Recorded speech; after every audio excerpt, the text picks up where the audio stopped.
Okay, so Benedikt, obviously you've written a great book about the birth of capitalism and Islam's role in it. Can you tell me, where did your inspiration to write such a book come from? Well, Jay, thanks for calling it a great book. I think the inspiration for it began a long time ago, and it was a series of events that helped me write it. I think it really began after I left uni a long time ago and started my career in banking, because I was a history major.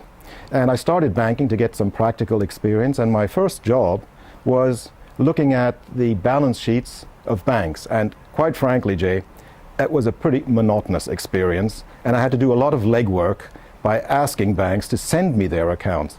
And it didn't take very long, and I figured, well, I think I understand these balance sheets, and I think I can spice things up a little bit if I ask them also whether they happen to have a book about the history of their bank. So I accumulated a collection of books about the histories of individual banks. And ever since then, I developed an interest in looking at the history of businesses and of people who start business. And over the years, I then continued writing about business and economics. And it was a couple of years ago that somebody said, you realize Muhammad was a merchant before he became a prophet. And by then, I was looking for another topic to work on. And I didn't know how far it would take me, but I thought, there's got to be something in that topic if he was an entrepreneur. I've now written about several, but I've never written about one who started a whole religion. So I'll look into this. And I wrote my first article about Islamic economics and sent it off to an economist journal, not knowing what to expect, but I had a very positive reaction to it. It's the reaction every author hopes for. The editor rang up and said, you know, you ought to write more of these. So I wrote a couple of articles about Islamic economics, and eventually I realized I could go on writing articles, but alternatively, I might as well grow this into a book. You've obviously done a lot of research while writing your book. How hard would it be to get your figures from, obviously Muhammad lived thousands and thousands of years ago, before there were really any figures, or even stories? Did you base your book off stories, or how hard was it to do your research? The research was easy insofar as Arabic culture at the time relied very much on storytelling. As it was pointed out, sometimes very simple things have very big effects. But Islam doesn't really like theatrical productions or theatrical entertainments. And Islam doesn't really like people to drink alcohol. So if you want to have a good time, what do? Well, you drink coffee and listen to storytellers. So there was a tremendous tradition that continued to tell stories about events. And fortunately, many of those have come down to us. And those stories are much the way they are now on, I suspect, on blogs or tweets. They were stories about things people had seen. So there are many hadiths, the traditions about the era of Muhammad, which are perfectly trivial to anybody who is interested in business, because they're not about business. But they also include many things that people at the time might have thought trivial. They were about commerce and how people did business, and how things prospered, or how things worked out better or worse than expected. And all of those are in the hadiths. So if you take the time to read the hadiths, you'll discover a lot about business conditions, just the way you would if you nowadays read a newspaper. And that's where a lot of the inspiration for the book came from. Because the people who were telling these stories, they reminded me of all the people I'd meet in dealing rooms. They were deal makers, and they were looking to find customers. And so it became very natural for me just to treat them like people who work in dealing rooms or who start a business, and write about them that way. I find it interesting how you say that even back then businesses were about dealing rooms. How would you say economics and capitalism in general has changed since the period you were looking at for your book and now? Well, the essential of capitalism, to me, is with somebody having an idea and thinking he can promote that idea to other people and show them there's some value if they buy something from him, be it something that he's produced or something that he's thought of, or a service that he could render. And capitalism develops further when somebody says it's not only my ideas and my products which are worth buying, but somebody else's. It's then when people develop markets because they put more and more people in contact with each other that capitalism begins to snowball. And to my mind, that's been the story ever since people got involved in markets. So capitalism could have happened before Arabs really, through Islam, created a vast, durable platform for it, but it never really took, because before Arabs came along, people were very sedentary, but Arabs moved about. So they already, in their lifeblood of their culture, they had it in them to start moving around. So to answer your question, what's changed in capitalism? I think what's changed is maybe the scale, but the principle, the basic idea is the same. Now that's very interesting, and I just want to know, what was the most fascinating thing you learned while writing your book? Well, there were lots, but the funny thing is, even though you're sitting in a library and you think, well, that's a pretty grim, anemic environment to be in fact, the best part of writing a book is all the people you encounter. The people who are interested in the same topic, but also the people you're writing about. Because you cannot but help. The longer you write about a group of people, the better you get to know them. And you reach the point where there are some people you write about, and maybe you can't put it into words as well as you would like, but you just have that feeling. If so-and-so walked into a room, he wouldn't have to introduce himself by name. You just needed to have a conversation with him and you'd know, oh, that must be this person or that person. So the most surprising thing that I found in my research was the vitality of the individuals who were alive then. Muhammad grew up in a time where, in a culture where people were immensely curious and very acquisitive about gathering information about other cultures, other religions, other ways of living. And when you think about the hardship that people and the endurance that people had to shoulder just to get that information, to be sitting in a remote town and again to move out beyond the dune and the next dune and the one after and many others to come, just to reach a new place as different as the Mediterranean or as Abyssinia or as India, that showed quite a lot of resolve and dedication, and I found that very inspiring. Would you say there's one particular person who's left the biggest impression on you? Well, the thing about Islam, if you're not a Muslim, you tend to think that Islam is a one-man show. And what made the greatest impression on me was how much of a group effort business conditions were at that time. And one thing that I've really never managed to understand completely, having spent a good long time in organizations and realizing how difficult it is to manage an organization, is that in addition to everything else Muhammad brought to the table in his career, he was a great picker of people. Because very early on, he had fewer than 100 followers, but in that group of 100 followers were the next 4 caliphs who succeeded him. And the caliph who came after, Muawiyah, also had been a private secretary. So when you think of it, it's very hard to imagine any political leader picking and training and grooming people who were capable of leading the community for the next half century. And just to, my reference point here is Alexander the Great. Built a tremendous empire, very charismatic person, very inspired individual, but he just didn't find the means to appoint a successor. So everything fell apart straight away. And we know, as we live in societies which regularly re-elect new leaders, how difficult it is for leaders to find someone who has the competence of the predecessor. But Muhammad didn't find just one successor, he found a whole range of them. How did he do that?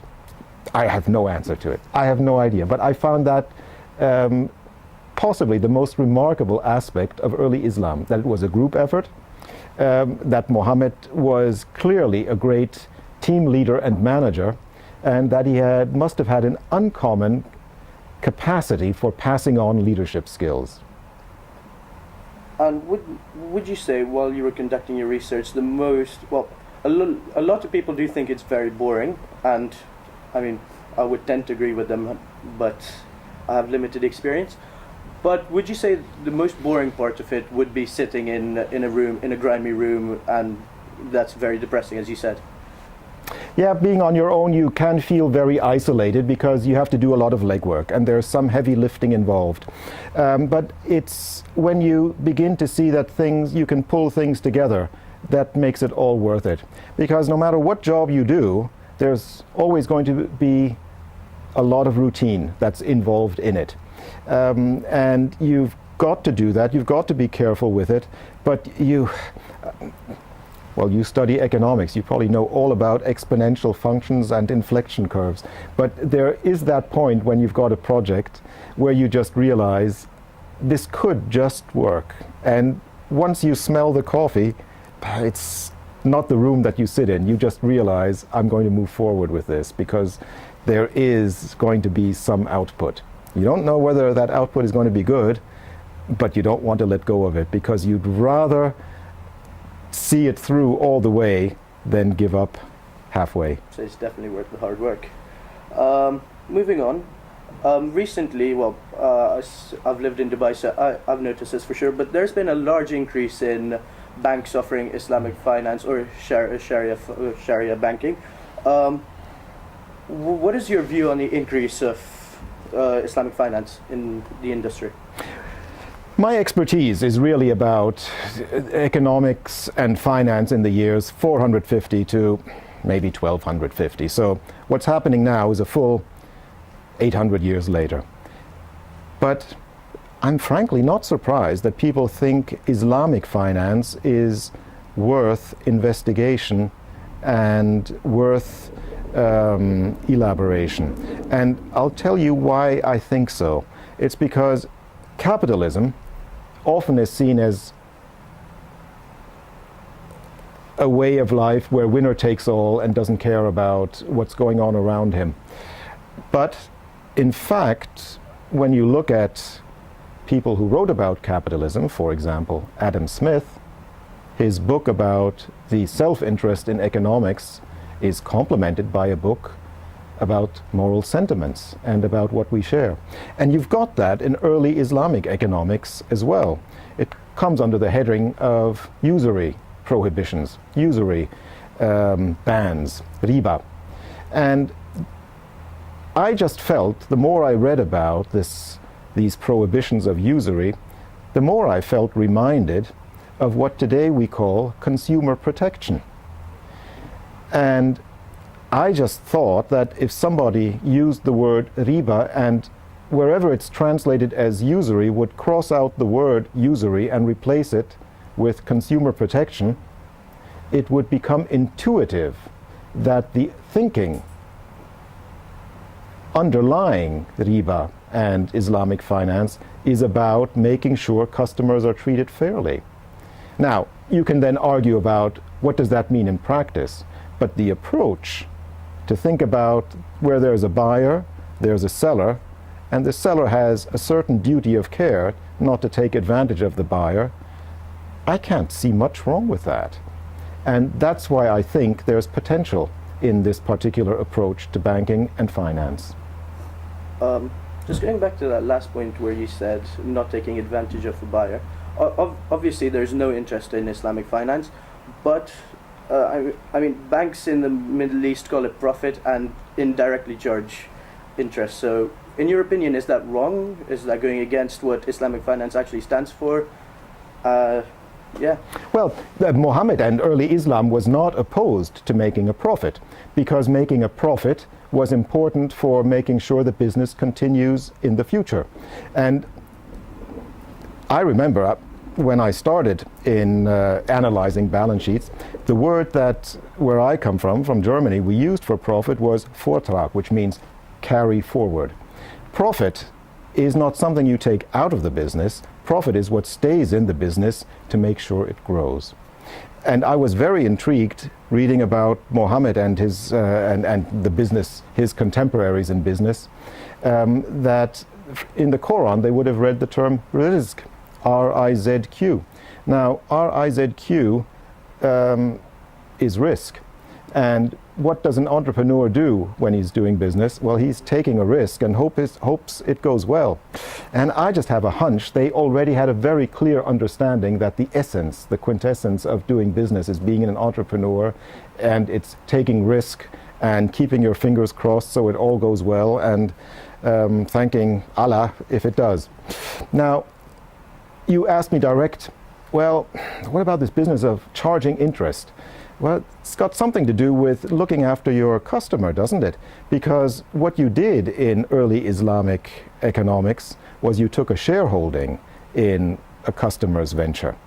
And if it went well, you were entitled to a share. But if it went wrong, you too had to take responsibility, because after all, you underwrote that particular risk. And that's why I think that Muhammad and early Islam didn't have a problem with profit, and didn't have a problem with profit share, and didn't have a problem with people also gaining, possibly extravagantly, from taking a particular view about the future. They just felt that when things go wrong, you shouldn't be allowed to walk away. And that's what I think is at the bottom of the prohibition of taking interest. So, do you believe there are a lot of links between early Islam and the way economics is done now? Well, I certainly hope so. It's very funny you ask this, Jay, because we've just come out of a year when everybody was looking at 1914, which was 100 years ago, and looking at all the things that changed. Now, I all this time have been reading about Islamic economics, and naturally, I've also been reading books about Islamic economics written before and after 1914. And so many things changed in 1914, but there was one other thing that did change, and that is the attitude towards Islam from the West.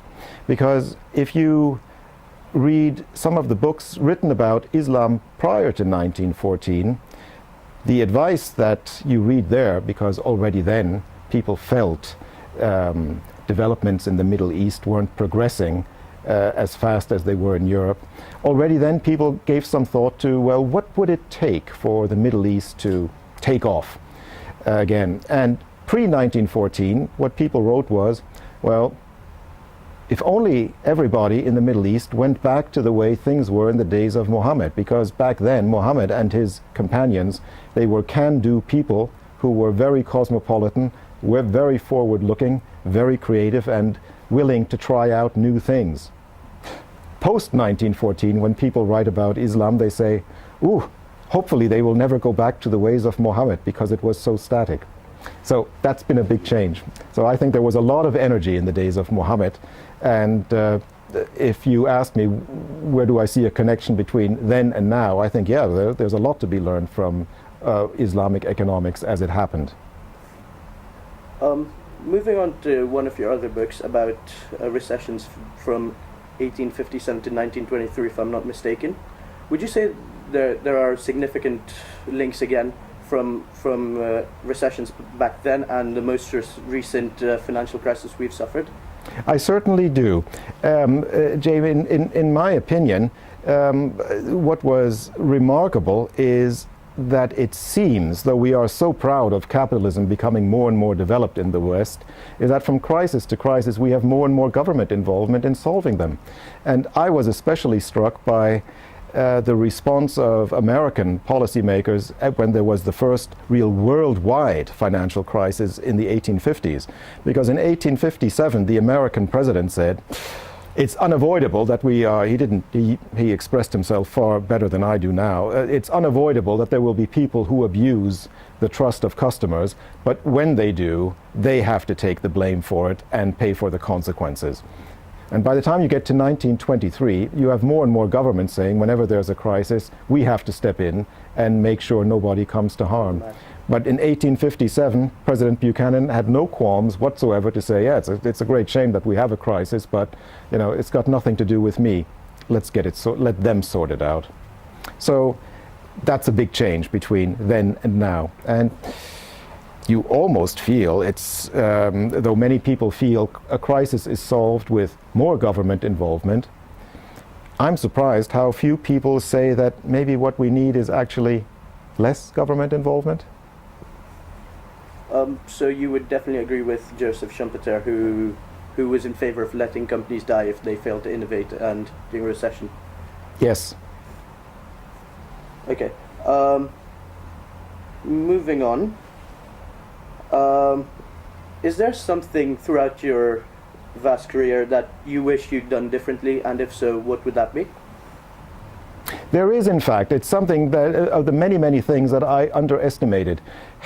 I'm a very conservative risk taker.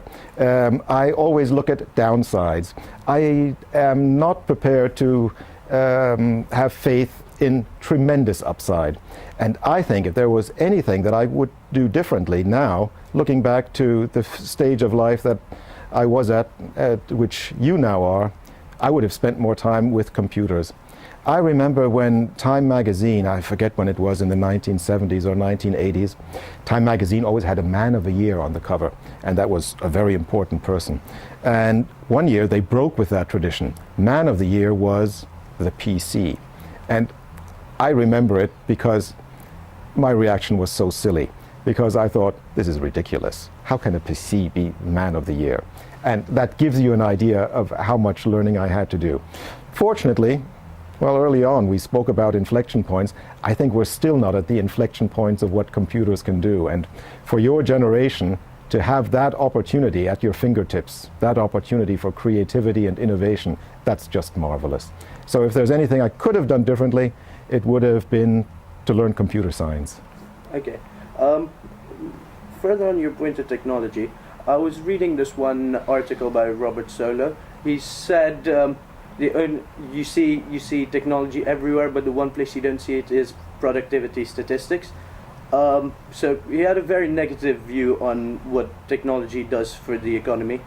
So would you agree with that, or, well, judging from your last response, I think you disagree, but what would your opinion be on that statement? I can offer nothing more than a spontaneous opinion, which deserves to be better thought out than it is going to be. I think what technology does wonderfully for us is help us enjoy our free time much more than was possible before, simply because it expands our range of vision.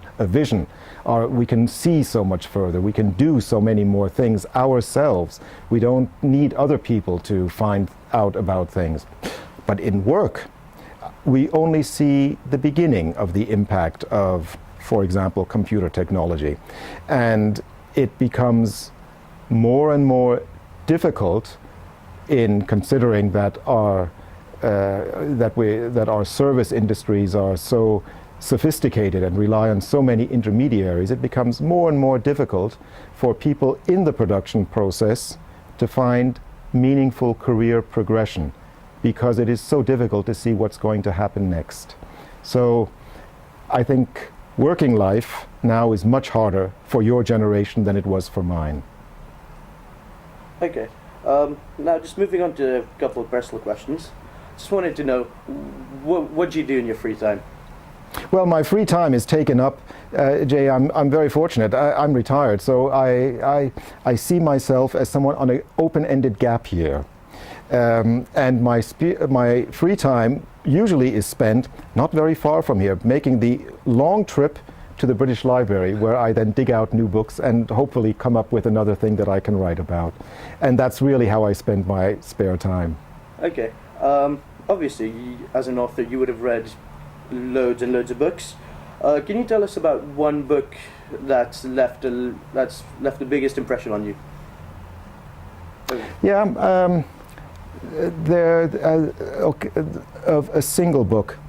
Mm-hmm. Or an author, or author or novel. Well, I'll tell you what. I'll tell you what I'm reading now, because it changes over time.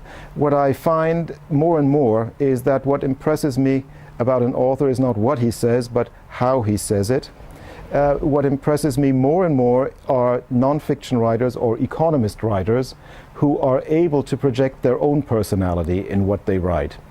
Because a lot of economic literature, Jay, I don't envy you for being tested on it. And I find that there are some economists who manage to write wonderfully. So if I had to pick an economics book that I think is really outstanding, it would be George Stigler's Theory of Price, because he managed to inject into his book a resource that's heavily rationed in economics, humor. And he manages to explain very well. And his book is very short. So I find that very impressive. A second author, economist author, who I find is a real model, it was Ronald Coase, who only wrote articles, and each article is written in a style that you don't even realize you're reading economics. That's how easy it is to read it, but you just have to admire because he thinks so well. That's a second one, Stigler, Coase. And I think an author who merits reading again and again for clarity is Alfred Marshall, because he explains things in a way which is, didactic has a negative connotation, but you really feel he's taking you through a lesson. But just for fun, it would be novels. And I just find an author who manages to present any story in an exciting way is the best kind of schooling I find for my own writing nonfiction.